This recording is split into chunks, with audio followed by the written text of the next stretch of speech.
In this webinar, I'm going to provide an overview of the ChildConnect system and show you where to get help to do additional things like changing your password, setting up your alerts, uploading pictures, creating cover letters, uploading videos, and managing documents.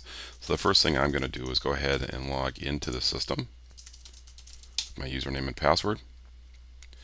And when you first log into ChildConnect, you'll notice that you're presented with a number of menu options across the top here. The dashboard, which is your landing screen, which shows you if you've got any questions in terms of with your browser, click here.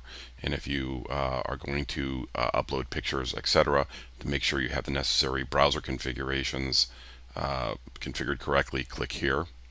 And then you'll also see your children who are registered within ChildConnect. In my case, I have 2 children registered in ChildConnect, Matthew and Martin. So going across the top, the first thing we see is the dashboard, which is a landing page, what you're seeing here. And that contains, again, help for your browser, the connections that you have, and then any alerts that may have been sent to you by the system.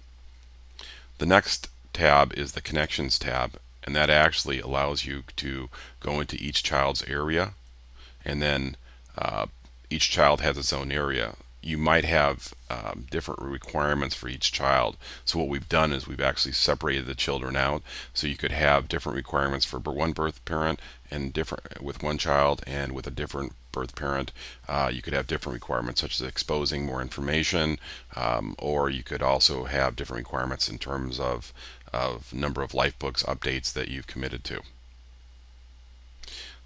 The next area going across the top is account information, and this is the area that has all of your personal information in it. So it's your first name, your last name, gender, date of birth, address. You can see here city, state, zip, email address, work phone, cell phone, other. You've also got the alert settings area. So this is very important. This is the area where you tell the system when you want to be notified, how often you want to be notified, and when you want to be notified when a update is due. So for example, I've configured to say start 30 days before it's due and remind me every 30 days. I could certainly change this and say start 30 days and then remind me every 5 days it's due. And that the reminder method, it will send me an email to the email address that I've got registered in the system. I can also have it send me a text message, put my phone number in, and then select my carrier. Okay, and the system will automatically send you a text message. You can also in this area change your password, so you put your old password, your new password in, and hit save. So I've just updated my information in terms of my alerts. Your payment information and payment history are probably not applicable. At this, you can also change your profile image. So if you want to change the picture of you and your partner, you can go ahead and select change profile image, and then go ahead and select a picture, and then upload it to the system. And this is only for your internal use. One item I want to stress is that all the personal information within the system is extremely secure, and none of this information is shared or available to anybody outside of ChildConnect or of your agency. The resource area is an area that if you've got interesting links or things you want to remember, such as links to other websites, you can go ahead and add new links in, and that will store those links there. The help area is if you've got a situation where you need some help, you can click on help desk, and that will take you into our help desk system. We answer all help desk tickets within 24 hours. If you've got questions in terms of ChildConnect documentation, if you forget how to change your password, how to create a life book, etc., click on this icon, and that'll take you into our documentation area. Then we have check browser. If you've got questions in terms of your browser configuration or capability, you can click here. Now I'm going to go back to the connection screen. There's 2 different ways that you can actually start working with one of your children. You can either go in the connections area and click on the child. You'll notice that the one you click on is now active. Or when you land in the system, you can also click directly on the child and it becomes active. When you click on the child, you'll see a sub-menu list here. Okay? Alerts are anything specific for that child. So remember, because we support multiple children from different birth parents or same birth parents, you could have different alerts coming from the different birth parents. We segregate those out so that they don't become confused with each other. The Lifebook area is actually the area where contains all the albums that are you need to upload pictures to.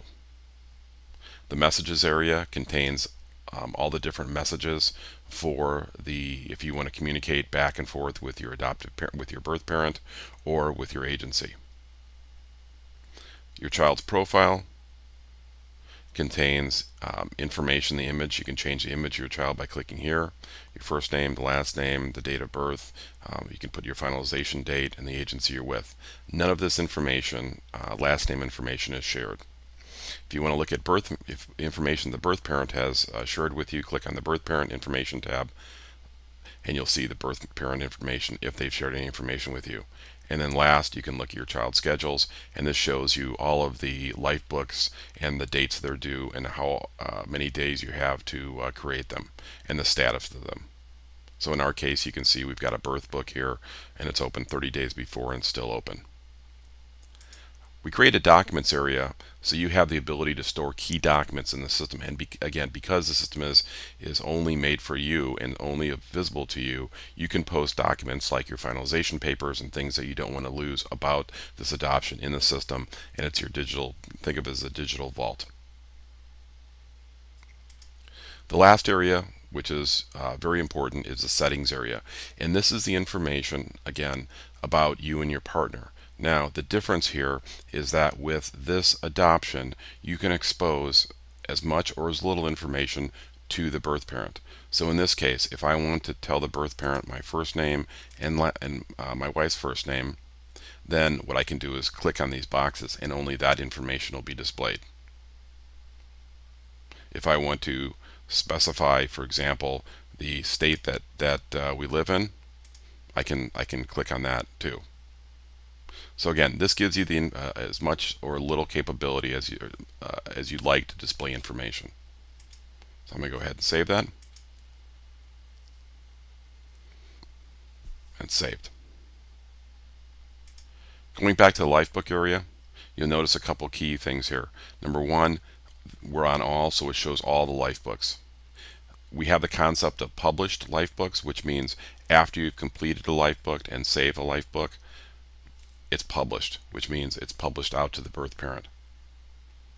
Any saved Lifebooks are ones that you're work in progress. If you want to see any Lifebooks from one of your birth parents, they may be published to you, and you'll get in a message through the system notifying you of that. You can click here, we don't have any. Or any Lifebooks that are pending review from your adoption agency or your attorney. So when you publish a Lifebook, it automatically gets sent to your attorney or adoption agency for their review. And that will sit in the pending area until it's completed. To work on another child, such as Matthew here, I simply can just go ahead and click on Matthew's picture, and that takes me into his area, which is completely different than Martin's. So what you've seen here again is an overview of the dashboard, the connections, the account information, the resources, and where to get help. To log out of the system, click here. To change your password, you can also click on Change Password. Thank you very much.